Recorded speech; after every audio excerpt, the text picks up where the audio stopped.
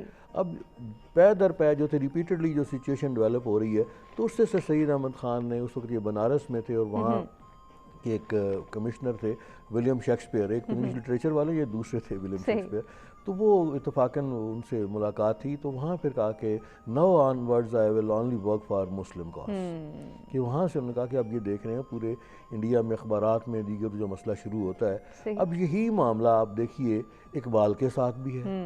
اقبال نے بھی وہ ترانہ ہندی اور ترانہ ملی اور تمام سارا کہ جناب وطن ہے ہندوستان ہمارا، بلمے سارے جہاں سے اچھا ہمارا، اب وہ ساری چیزیں اس میں وہ ان تلخ تجربات کے بعد جا کے وہ 1930 کا خطبہ الہ آباد کو وہ سلوشن دے رہے ہیں، وہ سارے کا سارا، یعنی کہ ان تمام نے پھر جناح کو لے لیں۔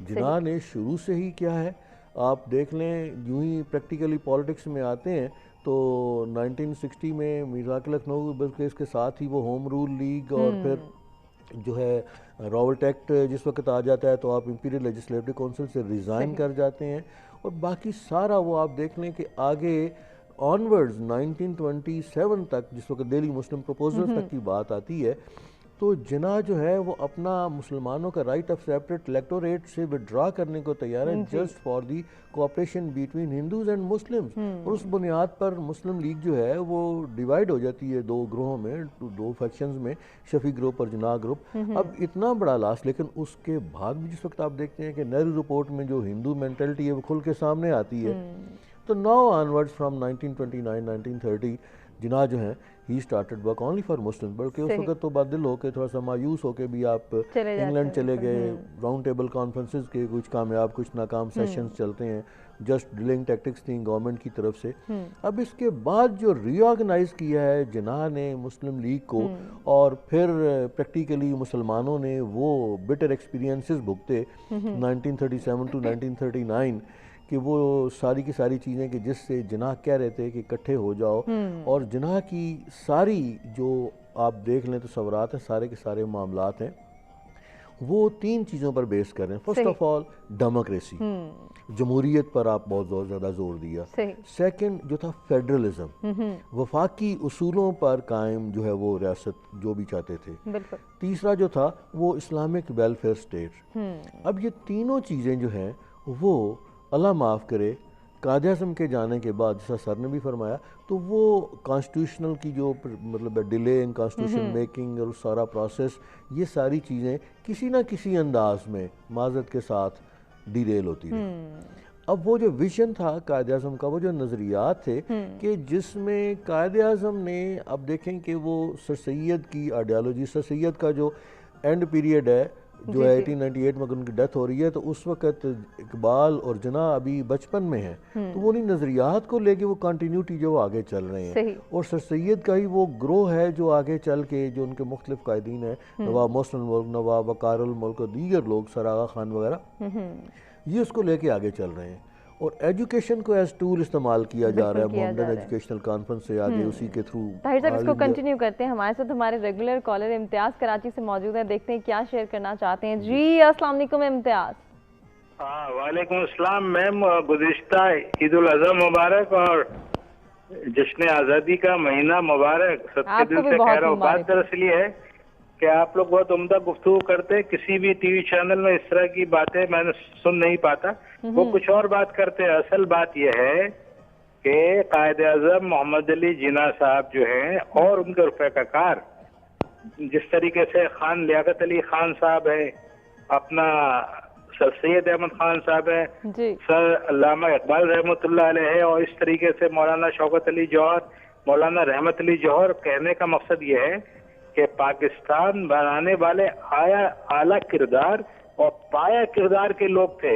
یہ صرف ایک عام لوگوں نے اس ملک کو نہیں بنایا، یہ ملک لفنگوں نے نہیں بنایا، لیکن ان اچھے لوگوں کی پیروی کرنے میں بہت سے لوگ قاصر ہیں۔ میم آواز آ رہی ہے؟ جی جی بالکل امتیاز صاحب، ہم آپ کو سن پا رہے ہیں۔ جی تو کوشش یہ کرنی چاہیے ان لوگوں نے جن ہستیوں کا میں نے نام لیا، میں اپنے والد اور اپنے چاچا اور اپنے آبا و اجداد کا بھی نام لوں گا جنہوں نے تحریک پاکستان میں وہ کچھ کیا کہ جن کا ذکر کیا جائے تو صبح سے شام ہو جائے. وہ لوگ اعلیٰ کردار کے تھے. انہوں نے اپنا بعد میں سوچا، پاکستان کو اور پاکستان کے لوگوں کا پہلے سوچا. اب وہ چیز نظر نہیں آتی ہے تو بہت کم. تو اس کے لیے ایسی مواقع پیدا کرنے پڑیں گے، تعلیم و تربیت کرنی پڑے گی تاکہ سب راہ راست کرے. اور پاکستان کو یا پاکستان کے لوگوں کو کوئی تنگ کرے تو اس کے لیے عدالت عالیہ کو ڈنڈا بھی اٹھانا چاہیے. کیونکہ پاکستان کی ہسٹری بچوں کو آپ اگر بتائیں، آپ یقین کریں میم 71 میں جب جنگ ہوئی، آپ یقین کریں، یو بلیو می، میں چھوٹا سا تھا، میرے چاچا بتاتے ہیں کہ ٹرین مسلمانوں کو کاٹ کے گاڑیوں میں بھیجا جاتا تھا. تو یہ ایک انتہا کی چیز ہے، اس کو سمجھنا چاہیے. اور قائد اعظم محترم جو تھے ہمارے محمد علی جناح صاحب، ان کی اقوال پہ، ان کی چیزوں پہ عمل و درآمد کرنا چاہیے. پاکستان کے نام پہ بنا، اسلامیت کے نام پہ بنا، اور آقا صلی اللہ علیہ وسلم کے تمام قوانین اور قواعد اور چیزوں کا یہاں پہ اطلاق یعنی کہ عمل درآمد ہونا چاہیے. کیونکہ یہ پاکستان ہے. پاکستان کا مطلب کیا؟ لا الہ الا اللہ. آپ کو بھی معلوم ہے یہ بات، یہ نعرہ لگایا گیا اور اس کے ساتھ لوگ ہو لیے تھے نا. تو ابھی بہت زیادہ تربیت کی ضرورت ہے. آپ دیکھیں اتنے مشکل حالات میں پاکستان کی عوام، متوسط طبقہ، غریب جان نثار کرتی ہے پاکستان پہ. اس طرح کے حالات میں بھی اگر ان کے ساتھ شفقت والا معاملہ کیا جائے، بالکل کرنا بہت ضروری ہے. بہت شکریہ امتیاز صاحب، آپ نے اتنی پازیٹیوٹی کے ساتھ جو ہے وہ پارٹیسپیٹ کیا اور اتنی اچھی اور خوبصورت باتیں کی. طاہر صاحب آپ اپنی بات ہی مکمل کیجیے. میں عرض کر رہا تھا کہ جس طرح سے تعلیم کو ایز ٹول استعمال کیا گیا، اور اسی طرح سے آگے چلتے ہوئے آپ دیکھیے کہ قائد اعظم رحمۃ اللہ علیہ اور علامہ اقبال نے جو ایک طرح سے جوائنٹ ایفرٹس تھیں دونوں کی، تو ڈائریکشنز تھی کہ علامہ اقبال کے کئی خطوط ہیں جناح کے نام کے جس میں وہ پوری حکمت عملی بیان کی گئی. اور اگر آپ دیکھیں کہ اقبال کا خطبہ الہ آباد اور پھر آگے لاہور ریزولوشن کی وہ سٹیٹمنٹ ساری کی ساری، تو ان میں تقریباً وہ مماثلت اس طرح سے نظر آتی ہے کہ جن ایریاز میں اقبال نے کہا تھا کہ ہندوستان کے تمام سیاسی مسائل کا سلوشن یہی ہے کہ اس کے نارتھ ویسٹ میں جو ہے جہاں مسلمان اکثریت میں ہیں تو ان پر مشتمل ایک ریاست بنا دی جائے.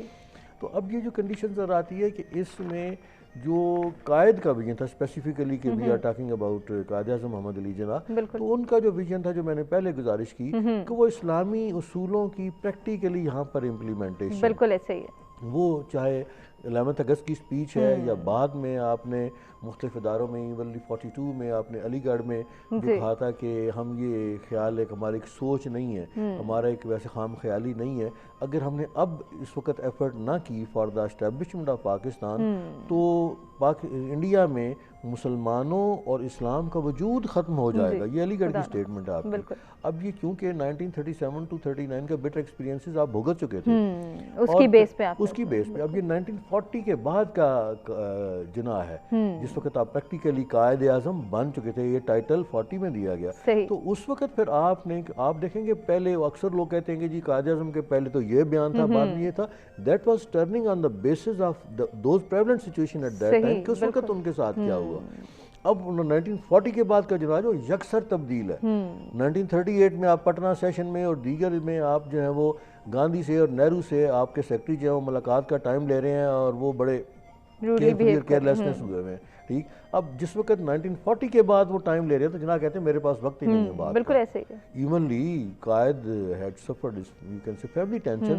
انہوں نے اپنی فیملی کو نیگلیکٹ کر دیا ایونلی، اپنے فیملی، لیکن اپنے مقصد کو پورا کرنے میں اپنی جد و جہد کو کہیں پہ بھی اگنور نہیں کیا. ایونلی جو مطلب کیا تھے ان کے کرنل الہی بخش جو ان کے معالج تھے، ان سے یہ ریویل جب کیا گیا تو بامبے میں ایک ڈاکٹر تھے جس وقت کرنل الہی بخش نے یہ ریویل کیا زیارت میں کہ جناب آپ کو ایکیوٹ جو ہے وہ ٹیوبرکلوسس کا پرابلم ہے.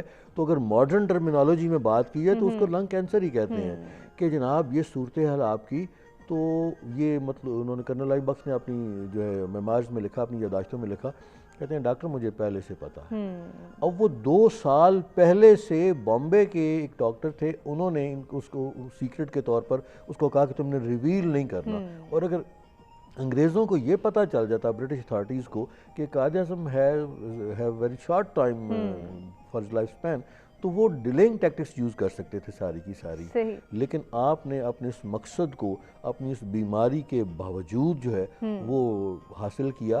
اور پھر وہ جو بنیادی طور پر جو میں نے 3 اصول آپ کے سامنے بیان کیے قائد کی ویژن کے مطابق کہ ڈیموکریسی، وفاقیت، فیڈرلزم کے مطابق حکومت کا، اسٹیٹ کا قیام، اور پھر اسلامی فلاحی ریاست، تو وہ ان تینوں پہ اگر دیکھا جائے، آپ دیکھ لیں کہ ہمارے ہاں پریزنٹلی بھی ڈیموکریسی کے ساتھ کیا کنڈیشن کی جا رہی ہیں، اور تمام ہمارے اس ہیٹروجینیس سوسائٹی کا پاکستان میں اس کے تمام ایشوز کو ریڈریس کرنا جو ہے وہ صرف اور صرف فیڈرلزم، فیڈرل اسٹیٹ اور فیڈرل پرنسپلز کی بنیاد پر ممکن ہے، کیونکہ ہمارے یہاں مختلف رنگ و نسل کے لوگ ہیں. اور وہ قائد کی جو مختلف جو آپ کی تقاریر ہیں کہ یو آر جسٹ پاکستانیز، آپ میں سے کوئی جو ہے وہ بلوچی یا پنجابی، لیکن ہم یہ بات سمجھ نہیں سکے. ایسا کیوں ہوا گلشن؟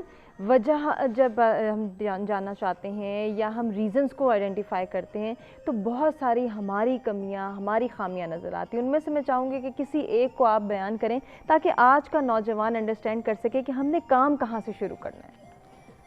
بالکل آپ صحیح کہہ رہی ہیں. میں جس طرح سے اس کو دیکھتی ہوں کہ جو ہم خامیوں کی بات کرتے ہیں یا ایسی ریزنز کی بات کرتے ہیں جن کی وجہ سے ہم وہ مقاصد حاصل کرنے میں کامیاب نہیں ہو سکے، میرا خیال ہے اس کا تعلق تاریخ سے ہے. آپ دیکھیں کہ 1947 کے بعد، جیسے کہ سلمان صاحب نے بھی ذکر کیا، کہ ہمارے پاس ایک آئین نہیں تھا.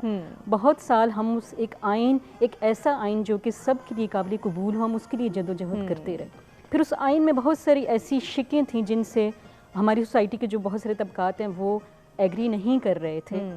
پھر جب فائنلی ایک آئین بنایا گیا، کیونکہ ایک آئین ہے، ایک دستور ہے جس کو آپ نے آگے لے کے چلنا ہے، جس کی بیس کے اوپر آپ کا ایک لائحہ عمل ترتیب دیا جانا، اس میں پھر بہت سارے ایسے مسائل تھے اور کچھ ایسی ریزنز تھیں جن کی وجہ سے ہماری سوسائٹی میں نہ صرف طبقاتی تقسیم پیدا ہوئی بلکہ انتہا پسندی بڑھی، اور بہت سارے ایسے سوسائٹی کے وہ طبقات جو کہ ہمارے ساتھ مل جل کے رہنا چاہتے تھے ان کو ہم نے سپیس نہیں دی. اب یہ دیکھیں کہ 9/11 تو بہت بعد کی بات ہے، اس سے پہلے 1990s میں جب یہ سیکٹیرینزم پاکستان میں وجود لے رہی تھی اور بڑھ بھی رہی تھی، ہم اس کو کنٹرول نہیں کر سکے. آج کا نوجوان جو ہے اس کو اپنی شناخت نہیں معلوم، وہ نہیں جانتا کہ وہ کس طبقے سے تعلق رکھتا ہے، اس کا وہ جو ایک دستور، اپنا ایک جو وہ ذاتی دستور لے کے چلنا چاہ رہا ہے، وہ کون سا دستور ایسا ہے، وہ سنی ہے یا وہ شیعہ ہے، یا وہ جو ایک کلاس بیس سسٹم ہے ہماری سوسائٹی کے اندر، وہ کس کلاس بلانگ کرتا ہے، ایگزیکٹلی وہ کس میں رہتا ہے. تو یہ وہ عوامل ہیں یا یہ وہ خامیاں ہیں جن کا تدارک کرنا بہت ضروری ہے. ہمیں یہ بات سمجھنے کی ضرورت ہے کہ ہمیں طبقاتی تقسیم نہیں چاہیے، ہمیں انتہا پسندی نہیں چاہیے، ہمیں ایک فلاحی معاشرہ چاہیے، ہمیں ایک ایسا معاشرہ چاہیے جہاں پہ ہم ایک دوسرے کی عزت کر سکیں، ایک دوسرے کے مذہب کی عزت کر سکیں، ایک دوسرے کے خیالات کی عزت کر سکیں اور ایک دوسرے کو سپیس دے سکیں. بہت خوبصورت بات، لیکن یہ بہت مشکل ہے جب تک کہ ہم تاریخ سے نہیں جڑیں گے. سلمان، آج کا نوجوان یہ تو چاہتا ہے کہ ہم ترقی کریں، ہم کوئی نہ کوئی ایفرٹ کریں، لیکن وہ تاریخ سے جان چھڑانا چاہتا ہے. ایسا کیوں ہے؟ دیکھیں، وہ کسی نے کیا خوب کہا تھا کہ جس تہذیب سے ہمارا تعلق ہے اس میں ایک بڑی بری روش ہے. بالکل جس طرح ہم لوگ تانگے میں بیٹھے ہوتے ہیں کہ ہمیں سمت کا اندازہ نہیں ہوتا. اگر ہم تاریخ میں رہ رہے ہیں تو تاریخ میں ہی رہتے ہیں، مستقبل کو نہیں دیکھتے. اگر ہم مستقبل کی دوڑ میں ہیں تو تاریخ کو اکثر نظر انداز کرتے ہیں اور بھلا دیتے ہیں. بالکل ایسے یہ دونوں کام نہیں ہو سکتے. نہ تاریخ میں رہا جا سکتا ہے. جیسے اکثر آپ نے دیکھا ہوگا کہ ہم جب مسلم سائنسدانوں کو یاد کرتے ہیں تو وہ تمام سائنسدان جو ہیں وہ 9ویں صدی، 11ویں صدی، 12ویں صدی، اور بس ہم انہی کو کہتے ہیں کہ الخوارزمی تھے، ابن الہیثم تھے. یہ ہم نہیں کہتے کہ آج ہمارے پاس کون ہے، آج ہمارے پاس ہونا چاہیے کوئی. اور جب ہم اقوام عالم میں اپنی شناخت کے بارے میں ایک جس کو ایک پوزیشنس ہوتی ہے، جو سینس آف بلانگنگ ہوتی ہے، یا ایک فخر کا جو ایک ایلیمنٹ ہے اپنے آپ کے اوپر، اپنے افکار کے اوپر، اپنے آبا و اجداد کے اوپر، اس حوالے سے پھر ہم متذبذب ہو جاتے ہیں کہ ایسا تھا یا نہیں تھا. یا تاریخ، چونکہ تاریخ کے بہت سارے پہلو ہیں، اور تاریخ کا ایک پہلو یہ بھی ہے کہ تاریخ باہر کے لوگ بھی لکھتے ہیں، اندر کے لوگ بھی لکھتے ہیں. تو باہر کے لوگ اپنے پیراہے سے لکھتے ہیں، تو اس میں سے درست پیراہا تلاش کرنا، اس میں اپنا تشخص تلاش کرنا، اپنی شناخت تلاش کرنا، یہ بہت اہمیت کا حامل ہے. نہ ہم تاریخ میں رہ سکتے ہیں کہ ہم اسی میں رہیں اور اسی ڈبے میں بند ہو جائیں. نہ ہم صرف مستقبل کی دوڑ میں کہ ان تمام چیزوں کو چھوڑ دیں. ہم مشرقی تہذیب سے تعلق رکھتے ہیں. ہماری جو شناخت ہے, تشخص ہے, اس کی بنیاد 1947 میں جو رکھی گئی, اس کے بہت سارے عوامل بھی تھے, بہت سارے اس کے پیچھے انٹلیکچول ریزننگ بھی تھی, اس کے پیچھے تاریخی. اگر ہم یاد کرتے ہیں 712 کو یاد کرتے ہیں یا 1400 سال پہلے کو یاد کرتے ہیں, حالانکہ 1400 سال پہلے کے ساتھ ہمارا کوئی جغرافیائی تعلق نہیں رہا, لیکن ہمارا روحانی رشتہ ہے اس کے ساتھ. ہمارا ایک دماغی اور روحانیات کا ایک مکسچر ہے جو اس کے ساتھ کنیکٹڈ ہے, اور ہم کہتے ہیں کہ یہی بنیاد ہے ہماری, اور اسی بنیاد کے اوپر ہم نے اخلاقیات کی ایک عمارت تعمیر کرنی ہے جس کا نام ایک ریاست ہے. اب اگر یہ نہیں ہو رہا, اور یہ ریاست اور یہ بلند و بالا عمارت جس کا خواب ہمارے آباء و اجداد نے دیکھا تھا وہ تعمیر نہیں ہو رہا, تو یقیناً نوجوانوں کو سوچنے کی ضرورت ہے. لمحہ فکریہ ہے ان کے لیے کہ اگر آج وہ کنفیوزڈ ہیں کسی حوالے سے, یا ان کو لگتا ہے, اور ضروری نہیں ہے اس کے کلی طور پہ ان کا قصور ہے, معاشرتی حالات بھی کچھ اس طرح, معاشی حالات کا بھی بہت یا ان کے اندر یہ سوچ, یہ فکر انکلکیٹ ہی نہیں کی گئی. جو پروسیس ہے اس میں بھی بہت مسائل واقع ہوئے ہیں. کچھ بین الاقوامی حالات کے ہم پر ایسے اثرات آئے ہیں, ایسے پریشرز آئے ہیں, جیسے دوسری جنگ عظیم کا ہم پر پریشر آیا, پھر جو سرد جنگ ہوئی اس کا پر ہم پہ پریشر آیا, امریکہ کا بلاک ہے یا سوویت یونین کا بلاک ہے, پھر امریکہ اور سوویت یونین کی جنگ ہمارے پڑوس میں ہوئی, اس کا ہم پر اثر ہے. پھر اس وقت جو سرمایہ دارانہ نظام ہے اور وہ جو ہوتے رہی ایک آئیڈیولوجیکل, اس میں بھی ہم نے رگڑے کھائیں. ہم ایک چھوٹا ملک تھے, اسٹرگلنگ ملک تھے, کوشش کر رہے تھے. تو وہ تمام تر جو اب ٹیکنالوجیکل ایک ریولوشن آیا ہے اس میں ہم اپنی جگہ تلاش کر رہے ہیں, اور ہم ابھی بھی اسٹرگل کر رہے ہیں. ہماری معاشی حالت اس طرح سے نہیں ہے جس طرح ہونی چاہیے تھی. ہمارے معروضی حالات بہت برے تھے. ہمارے جو تصویراتی جو سچویشن ہے, پاکستان کا محل وقوع ایسی جگہ پہ ہے کہ وہ اس کے لیے بہت بہت خوش قسمتی بھی ہے, لیکن اس کے لیے ایک مسئلہ بھی ہے, کیونکہ تمام دنیا کی بڑی طاقتیں اسی خطے میں آ کے لڑتی ہیں, ان کے مفادات وابستہ ہوتے ہیں, اور اس کی وجہ سے پاکستان کو بہت مشکل سچویشن فیس کرنا پڑتی ہے. تو ہمارے نوجوانوں کا جو کنفیوژن ہے وہ کسی حد تک بجا بھی ہے, لیکن اس کو چینلائز کرنا, اس کو ہمارے بڑوں کا بھی بڑا رول ہے اس میں. چلیں کنفیوژن تو ایک جانب, لیکن سلمان ایک مسئلہ کہ ہمارا نوجوان اپنی تاریخ کو اس طرح سے دل جمی کے ساتھ یا دلچسپی کے ساتھ پڑھنا نہیں چاہتا, اس کے پیچھے کیا ریزن ہے؟ دیکھیں, اصل میں تاریخ پڑھانے کا طریقہ کار بہت ضروری ہے ایک. دوسرا, تاریخی حوالے سے جو ریاستی رویے ہیں اس کا نیوٹرل ہونا بہت ضروری ہے. بالکل. اگر ریاستی رویہ کسی خاص سمت میں, کسی خاص نظریے کے وجہ سے, کسی خاص سیاسی مجبوری کی وجہ سے تاریخ کی ایک پیراہے کو تو بہت زور دے رہا ہے اور دوسرے کو نہیں, تو یا اس کو کسی انڈوکٹرینیشن والا اس میں ایلیمنٹ ہے, وہ اس کو الگ کرنا ہے. ہماری تاریخ ایک مصمم مستند تاریخ ہے, اس میں کوئی دو رائے نہیں ہے. اس میں کچھ ہماری بدقسمتیاں ہیں. جناح صاحب ہم سے جلدی چلے گئے, یہ میں سمجھتا ہوں پاکستان کی سب سے بڑی بدقسمتی تھی. ہندوستان ہمارے سے خوش قسمت تھا کہ ان کے جو لیڈر تھے نہرو صاحب, وہ وہاں رہے, جو ان کے لیے بہتر سوچتے تھے. ہمارے لیے جو بہتر سوچنے والے تھے, ہمارے لیے جن کے ویژن تھا اور جن کو عملی جامہ وہ پہنا سکتے تھے, ان کا ایک روپ تھا, دبدبہ تھا, ان کا ایک کنٹرول تھا. تو اگر ٹیم میں کوئی مسئلہ ہوتا بھی تو وہ ہمیں اندازہ تھا کہ وہ کیسے اس کو لے کے چل سکتے تھے. لیکن ہماری بدقسمتی تھی کہ بہت جلدی انتقال ہو گیا ان کا. لیکن وہ اپنا ویژن تو دے گئے, وہ اپنے افکار, وہ اپنی تمام تر تعلیمات, ایون دو کہ وہ اپنے وہ تمام تر اصول کے جن پر کاربند ہو کے ہم کامیاب ہو سکتے ہیں, وہ تک بتا گئے. دیکھیں, ہمارے پاس ہمارا ایشو بھی یہی ہے کہ قائد اعظم کے افکار ہوں, ہمارے دیگر جو اکابرین ہیں, علامہ اقبال کی پیچھے تصویر لگی ہوئی ہے, ہم ان کو اگنور نہیں کر سکتے, سر سید احمد خان ہے, یہ ہمارے جو مذہبی شعائر ہیں, ان کے علماء ہیں ہمارے, پھر آپ پیچھے چلے جائیں, صحابہ ہیں, اہل بیت ہیں, حضور صلی اللہ علیہ وسلم کی ذات, مطلب ہمارے پاس افکار کی یا اصولوں کی کمی نہیں رہی. ہمارے پاس مسئلہ یہی رہا ہے کہ کہاں کیسے ان اصولوں کو عملی جامہ پہنانا ہے اور اس کو معاشرتی اقدار میں اس کو ڈھالنا ہے, تاکہ اس کا معاشرتی اثر بھی ایک مثبت طریقے سے ہو, اور اس کا جو ریاستی امپیکٹ ہے وہ بھی اپنی ایک تشخص اور اپنی ایک پہچان قائم رکھے. حالانکہ آپ دیکھیں کہ مجھے نہیں لگتا, یہ میں اس لیے نہیں کہہ رہا کہ میں خود ایک پاکستانی ہوں, لیکن مجھے نہیں لگتا کہ دنیا میں ہم سے قابل اور ہم سے خوبصورت لوگ ہیں. اب دنیا میں کہیں بھی چلے جائے پاکستانی سے قابل لوگ آپ کو نہیں ملیں گے, یہ اتنے قابل لوگ ہیں. اس طرح کا رویہ, اس طرح کا دل آپ کو کہیں نہیں ملے گا. آپ پوری دنیا ٹریول کر لیں, آپ کو محسوس ہوگا کہ ہمارے جو وطن کے لوگ ہیں ان میں ایک مخصوص قسم کی ایک ان میں انرجی ہے, بھائی چارہ ہے, پازیٹیوٹی ہے.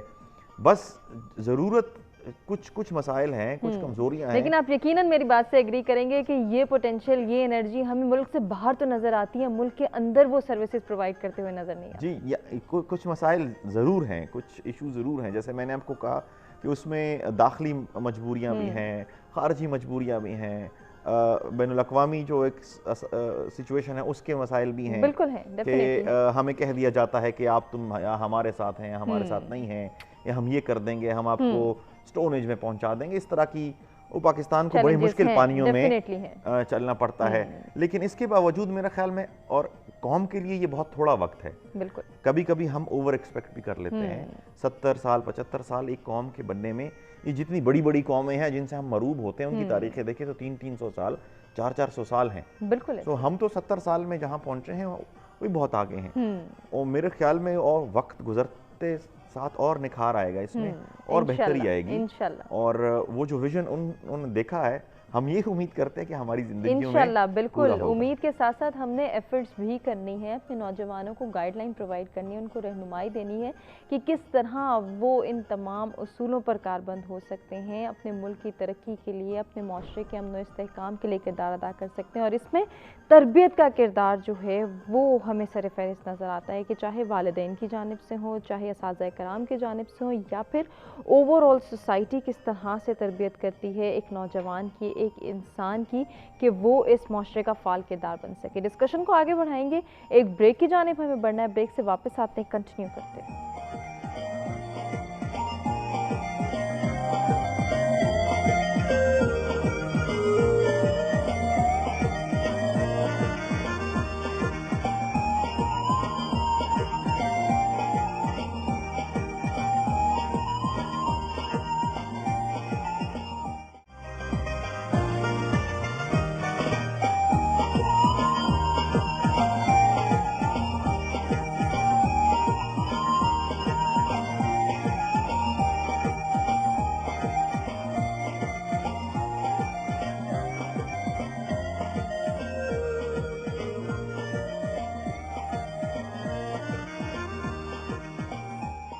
سویرا میں ایک مرتبہ پھر سے آپ کو کہیں گے خوش آمدید. اور آج ہم گفتگو کر رہے ہیں قیام پاکستان کے مقاصد کے حوالے سے.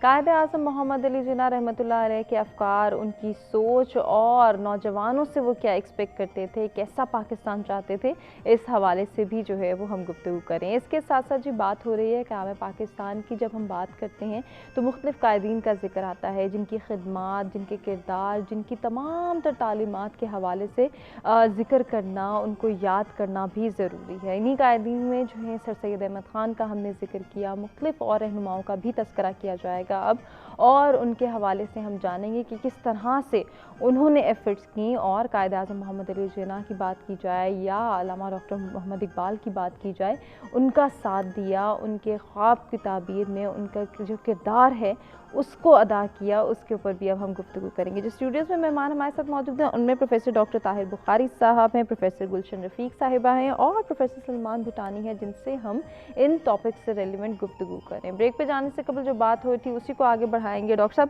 ہم جو ہے وہ دیگر قائدین کی بات کریں. آپ نے سر سید احمد خان کی تعلیمات, ان کی خدمات کا ذکر کیا. میں چاہ رہی ہوں اوور آل ہم دیکھیں کہ مختلف ہمارے پاس جب رہنماؤں کا ذکر آتا ہے, جب ان کے کردار کی, ان کی ایفرٹس کی بات آتی ہے, تو ڈیفینیٹلی ان کو یاد کرنا, ان کے کردار کو سراہنا, اور ساتھ ہی ساتھ ان کی تعلیمات پر عمل پیرا کرنا بھی بہت ضروری ہے. صحیح فرمایا آپ نے کہ یہ ایکچولی ہمارے جتنے بھی مشاہیر ہیں, جو ہمارے ہیروز ہیں, یہ ان کی سکسیس سٹوریز ہیں, ان کی کامیابی کی داستانیں, ان کے نظریات پر چل کر آگے ہمیں کامیابیاں ملی. بالکل ایسے ہی. تو ان کو یاد رکھنا، اپنی قوم کو، اپنے بچوں کو، اپنے یوتھ کو بتانا بہت ضروری ہے. صحیح. اور یہ تاریخ کا وہ حصہ ہے کہ تاریخ کی بات ہو رہی تھی. تاریخ کا طالب علم ہونے کے ناطے سے میں گزارش کروں کہ تاریخ ایک ایسا پروسیس ہے کہ جو ایک سائیکلک، ہمارا ایک فلاسفر ہے اس میں فلاسفی میں ہیگل، کہ جو کہتے ہیں کہ سائیکلک پروسیس، ایک اسپرنگ جس طرح سے کہہ رہے کہ ڈیولپمنٹ بھی تاریخ اپنے آپ کا سرکل میں دائرے میں چل بھی رہی ہے اور ڈیولپمنٹ بھی اس کی ہو رہی ہے. تو تاریخ ہمیں صرف یہ نہیں بتاتی، تاریخ کے ماضی کی بات کرتی ہے، لیکن ہم حال میں، پریزنٹ میں ہیں. تو تاریخ ہمیں یہ بات بتا رہی ہے کہ جسٹ لائک ڈرائیو کرتے ہوئے ہم بیک مرر میں تو دیکھ رہے ہیں، لیکن موو ہم آگے کر رہے ہیں. تو بالکل ماضی کے خیالوں میں نہیں گم ہو جانا، پریزنٹ میں رہتے ہوئے آپ نے فارورڈ موو کرنا ہے. تو اس چیز سے سبق بھی حاصل کرنا ہے. تو جہاں پر یہ میں نے پہلے بات کی اپنے ہیروز کی، اب شاہ سید احمد خان نے مسلمانوں کو منع کیا کہ آپ نے کانگریس میں شامل نہیں ہونا. تو وہ بات دیکھیں پریکٹیکلی جا کے 1937-39 میں ثابت ہو رہی ہے کیوں منع کرتے تھے کہ ہندو مینٹلٹی، ہندو جو سائیکی ہے وہ ٹوٹلی مسلمانوں کے خلاف ہے. تو وہ ساری کی ساری چیزیں جو ہوتی ہیں وہ ان کی سٹیٹمنٹس وہ ساری. اب شاہ سید کے جو 7 لوگ تھے وہ بڑے ڈیووٹڈ لوگ تھے.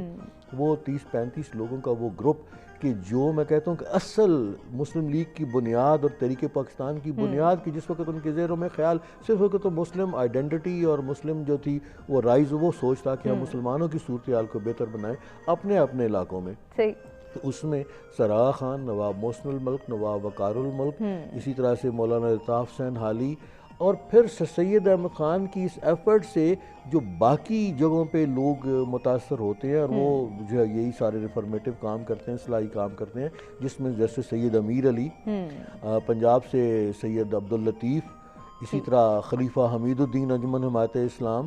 اب یہ سارے تحریک علی گڑھ کے جو سید احمد خان کی چلائی ہوئی تھی اس کے آف شوٹس ہیں، اس کے جو ہیں وہ اثرات ڈیولپ ہو رہے ہیں مختلف علاقوں پر.